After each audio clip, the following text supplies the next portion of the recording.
President Biden and former President Trump have found common ground on an issue: unity in this country. President Biden tonight in the Oval Office addressing the nation, denouncing political violence, and Trump saying in an interview tonight that he's changing his speech at the RNC this week to focus on unity and drawing the country together. Meanwhile, in our area today, some Republican leaders gathered to do the same, but also to cast blame on the anti-Trump movement that followed January 6th and Trump's other court troubles. Eyewitness News reporter Sonia Rincon outside Trump Tower in Midtown with the details. Sonia. David, we are hearing more bipartisan calls for unity tonight, at least when it comes to condemning political violence.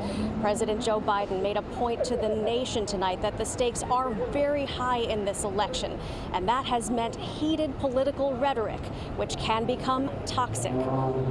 It's time to cool it down. We all have a responsibility to do that. From the Oval Office tonight, President Biden reminding a divided nation shocked by what it saw of its common political principles.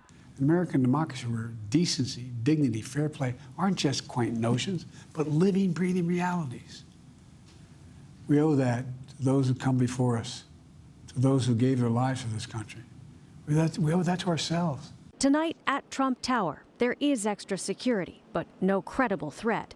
Earlier today, Trump supporters gathered here on the sidewalk as some New York Republican elected officials condemned the shooting, but were quick to point the blame at Democrats. When you convince people that someone is evil, there's going to be some maniac who wants to rid the world of evil. Someone tried to kill him because the left has said this is somebody who's dangerous and needs to be stopped at all costs. But from City Hall, we cannot settle our political differences with bullets.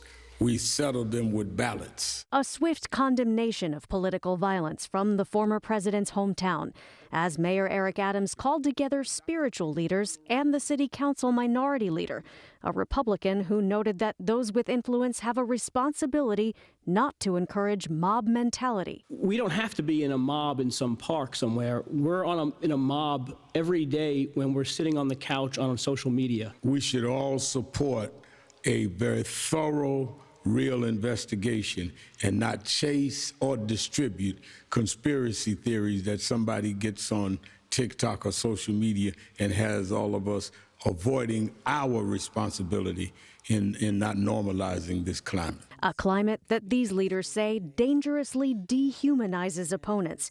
And like President Biden tonight, they called for decency in the face of bitterness and chaos. As Reverend A.R. Bernard of Brooklyn put it, restoring a moral compass for the soul of our country. Because without a moral anchor, we have nothing to protect us from who and what we become when our humanity runs out.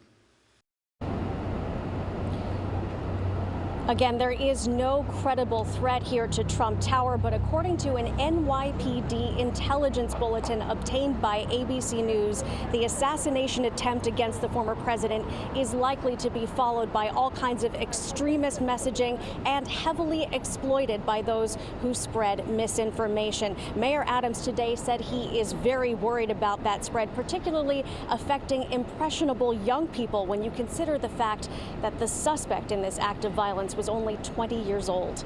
We're live in Midtown. Sonia Rincon, Channel 7, Eyewitness News.